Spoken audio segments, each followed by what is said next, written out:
Long before ink met paper, long before language was captured in books, humans carved stories using a medium almost invisible: smoke, in hidden caves and sacred cliffs.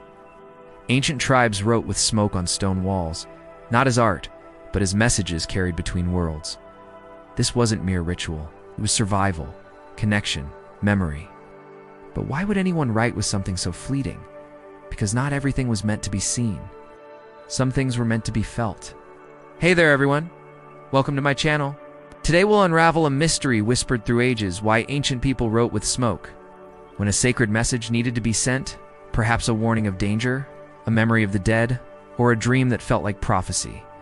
Tribes would build fires beneath the stone faces of caves. They'd burn specific woods, herbs, and resins that released dark, fragrant smoke. Then, with hands, feathers, or hollow reeds, they would channel that smoke onto cold stone, drawing shapes, animals, spirals, and faces. Not permanent like carvings, but ghostly impressions, like fingers pressed into clay, meant to be seen only by those who knew how to look. It may seem strange to us now, but to them, it was as natural as breathing. So why would they choose such a fragile medium? Because like smoke, memories are transient. They fade, yet leave a lingering scent. That's what the ancients believed. Their smoke writings were echoes, whispers from the past meant to linger in the mind and soul. Now, let's meet our guide to this smoky world, an archaeologist named Nadine. One day, while exploring a remote cave, she uncovers a blackened stone wall. What secrets do these markings hold, and how did they create them? Let's dig into these questions together. These weren't just random designs. Each mark had meaning. A single spiral could represent a person's journey. A protective circle might guard a burial ground. Images of animals could signify their spirit guides. These weren't tattoos, but living stories, constantly evolving. This wasn't vandalism, but reverence. They weren't defacing the cave. They were decorating it with smoke. The process was more than marking stone. It was communicating with the unseen. Before inscribing, the tribe might fast or seek visions. The smoke itself was a conduit. When the smoke hit the stone, it would dance, curl, stretch, guided by invisible hands. Writers believed spirits were shaping the patterns. No two inscriptions were ever alike. Each wall became a breathing thing, shifting with wind and flame. And when the wind changed, the message faded, disappearing like mist. But the meaning lingered. Such impermanence makes these markings enigmatic. Imagine stumbling upon a ghost, seeing a vision, and then it vanishes. Yet you feel its presence. That's the impact of these smoke writings. These walls were more than decorations. They were chronicles, moments frozen in time. On some walls, messages were stacked, layer upon layer, forming a timeline of events, births, deaths, warnings, treaties, even jokes, all written in smoke. Some walls were reserved for mourning. Only after a loved one died would the tribe gather to release smoke markings. Each swirl a memory, each smudge a silent prayer. Others were used during moonless nights when the tribe needed answers. Seers would interpret how the smoke moved, what shapes emerged, what the wall revealed. It was part communication, part mystery. But why didn't they carve these messages? Carvings would last for ages, but smoke faded, leaving behind a haunting question. Where did they go? Because smoke didn't scar the stone, it honored it. The elders believed that the earth shouldn't be wounded to carry a message. Smoke would come and go, like breath, like life. Today we can appreciate these markings as artistic achievements, understanding the skill needed to create them. But for the ancients, they were more than art. They were conversation with the spirits. Every line, every curve was a wordless plea, a story whispered to the wind. Now let's visit another site where smoke left its mark. Imagine standing in a cavern, torch in hand. As you navigate narrow passages, suddenly the air grows colder. Then you see it, a smooth rock face marred by darkness. At first, you think it's a shadow, but as you approach, details emerge.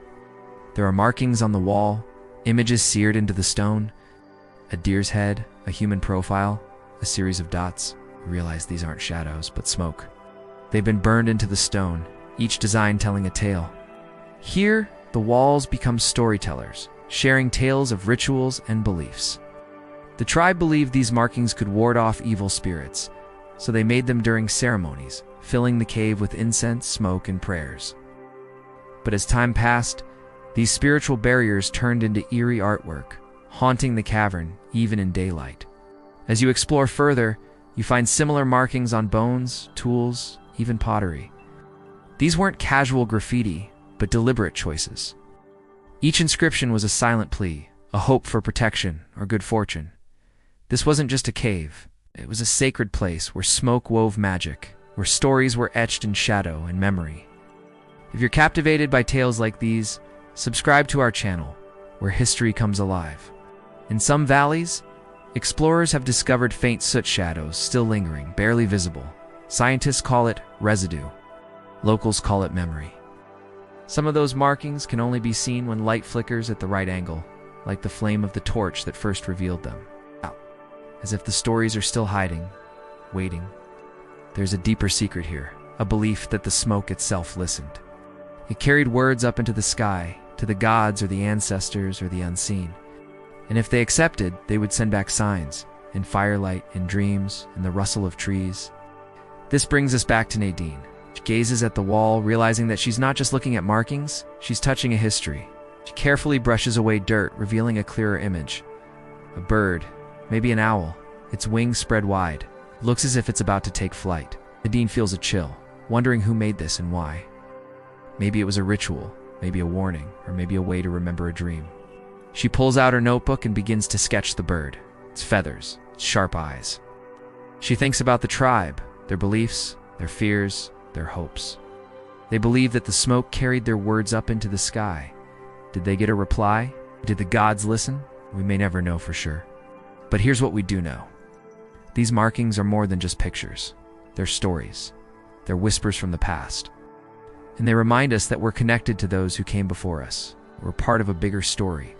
A story that's been written in smoke and fire, in dreams and memories. And if you want to be part of that story, if you want to keep these tales alive, then share this video with others. Let's make sure that the whispers of the past don't fade away. Instead, they echo into the future. As the sun dips below the horizon, casting long shadows across the cave floor, Nadine packs up her things. She leaves the cave as quietly as she came, carrying with her the weight of untold stories. Outside, the world is different. The trees seem to whisper secrets, and the wind carries the scent of ancient fires. Nadine walks on, her boots crunching on fallen leaves. She looks up at the sky, wondering if the smoke has reached the heavens, if the gods have listened. She doesn't know the answers, but she's touched by the possibility, by the chance that somewhere between earth and sky, our stories rise like smoke and touch the stars. So next time you pass a weathered stone wall, remember, it might hold stories whispered in smoke, tales of lives lived and lost, memories etched in the shadows. Who knows? You might just brush against a ghost and feel the spirit stir. Have you ever seen smoke writings or cave paintings? Share your thoughts in the comments. And if you liked this story, give it a thumbs up. Don't forget to subscribe so you don't miss out on our future adventures. Thanks for joining us.